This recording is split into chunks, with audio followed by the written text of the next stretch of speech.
Can I just add something to that? In a way, it's a bit unfortunate that the question has singled out string theory, because he could have talked about quantum theory more generally. And quantum theory, of course, is deeply mysterious, and many people can't really conceptualize what's going on in quantum theory. I think it was Feynman who said, if you think you understand quantum theory, you don't understand quantum theory. But quantum theory does make predictions which are prodigiously accurate and precise. Maybe it was again Feynman who said that the accuracy with which some predictions of quantum theory have been fulfilled is equivalent to predicting the width of the North American continent to the width of one human hair. So that means that there's an enormous difference between the apparently esoteric and mysterious formulations of quantum theory and things like the transubstantiation and the Trinity, which make no predictions at all. They may be equally mysterious and equally apparently nonsensical sounding, but quantum theory predicts the width of North America, so to speak. I'm talking about the number of decimal places, to the equivalent of the width of one human hair. That is a colossal difference. Make sure I'm eager. Your film is dedicated to Christopher, and I guess that's Christopher Hitchens. Yeah.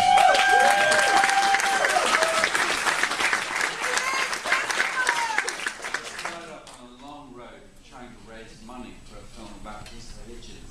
And I know you're maybe misleadingly classed as all of you the new atheists, but let's assume you are. And how does Christopher stand in relation to you? It's probably the wrong analogy. Was he sort of John the Baptist? Or was he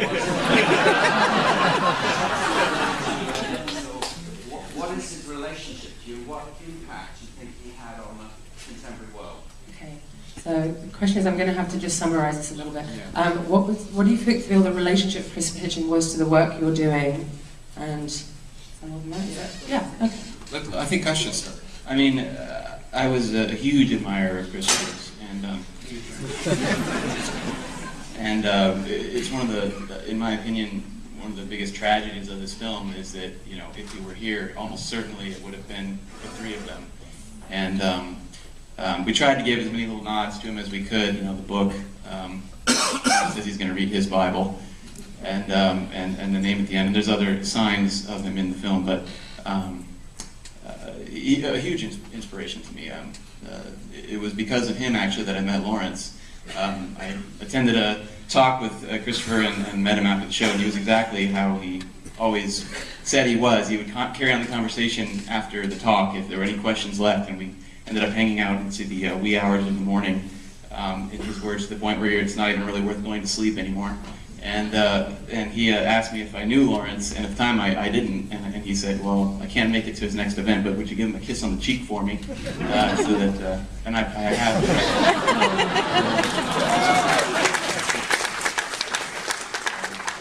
A huge inspiration. Yeah. Who are the new four horsemen? Oh, pick yours. Well, in the Melbourne conference where we reconvened the Four Horsemen, but without Christopher there, it was Ayaan Hirsi Ali. I mean, Christopher is an amazing loss. None of us could replace Christopher. And I remember that very vividly the day he died. I got asked to go on CNN and talk about him by some idiot interviewer. But this is going to sound pompous. I don't mean it that way. But I remember that day saying to myself, there's a hole, there's a gap. And I'm going to do whatever I can in my own little way to try and fill that, what I can do with that gap. No one can replace Christopher.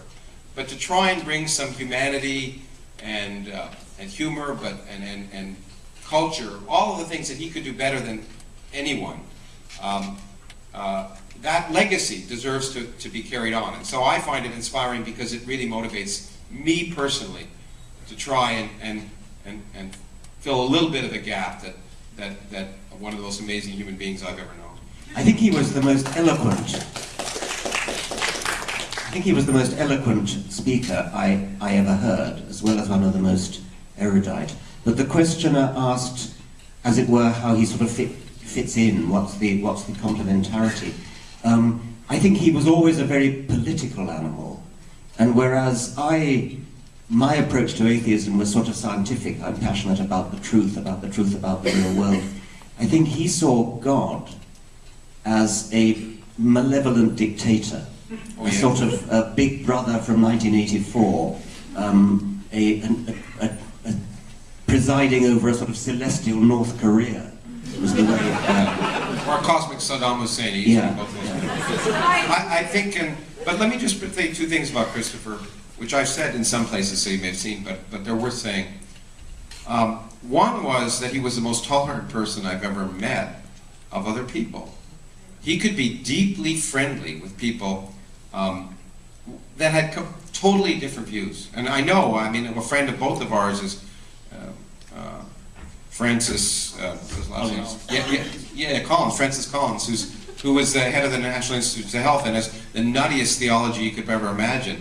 But Francis became Christopher's doctor when he was dying. He was friends at his house with Supreme Court justices that I would have a hard time holding my dinner down with. But he could have conversations with people he completely disagreed with, and I admired that tremendously. But the other thing that's worth pointing out is he was fascinated by science.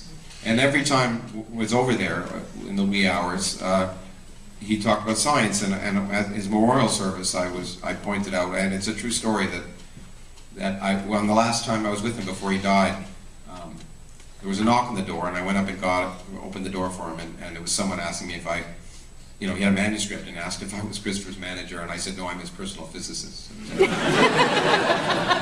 One little aside, a behind-the-scenes story.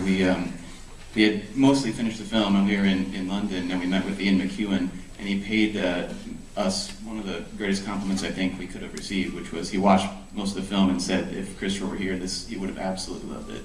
So that was the best thing with it. We do have some time, so we'll get some good questions in. Okay, just here.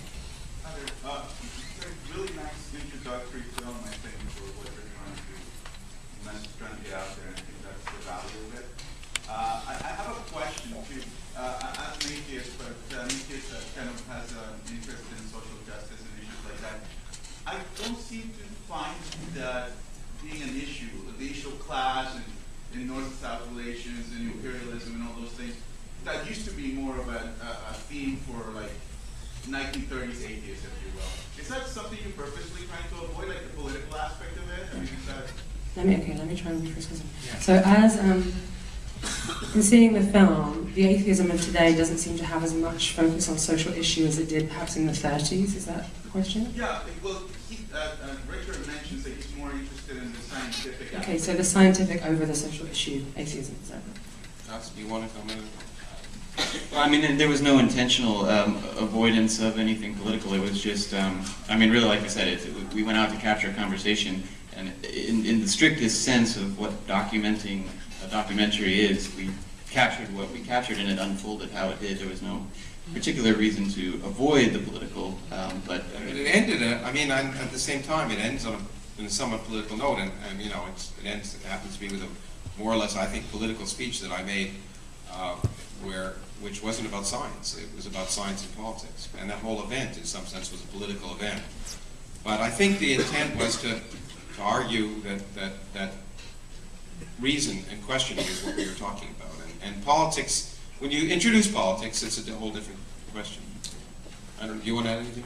Well, I suppose when you get two scientists together, the chances are that you're going to get a lot of things that preoccupy scientists. Yeah, we talk about sex a lot. If Christopher Hitchens had been there, we probably would have talked more about politics. And you change the cast list, and you get what the people are interested in. But it doesn't mean we don't care about politics. It's just that it's not particularly our subject. We've got another one in the balcony. Oh, yeah, just there.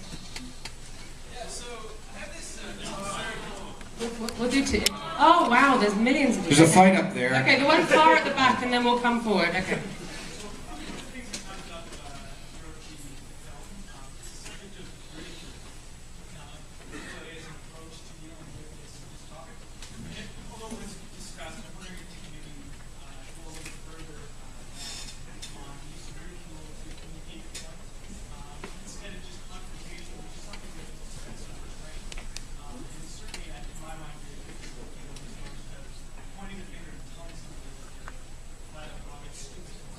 Okay, so the question is, could you expand a bit more on the idea of ridicule over confrontation in the film? And also religious. I think the relationship of the film religious. The relationship of the film religious too. So I thought you probably could speak better about it. One of my favorite moments in the film was when Richard says he was read the book review of Meadows' book review, and that it changed. You might have insulted your intelligence, but you deserved it. I think it just depends on the person and what kind of things they respond to. But I don't know, you guys can speak. Well, I'm very fond of a quote from the British journalist Johann Hari, who said, "I respect you as a person too much to respect your ridiculous beliefs."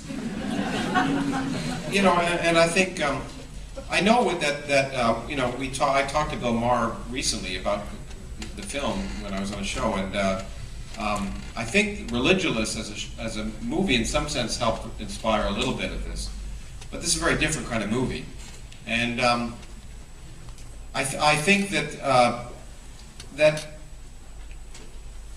humor is incredibly important in enlightening anything, and again, you know, to go back to Christopher, I think in some sense it was that charm and humor that broke its way through the distrust and hatred that a lot of people have, and I think that it's really important to point out that we're not just ridiculing religion, we're ridiculing everything that doesn't make sense, and that includes science.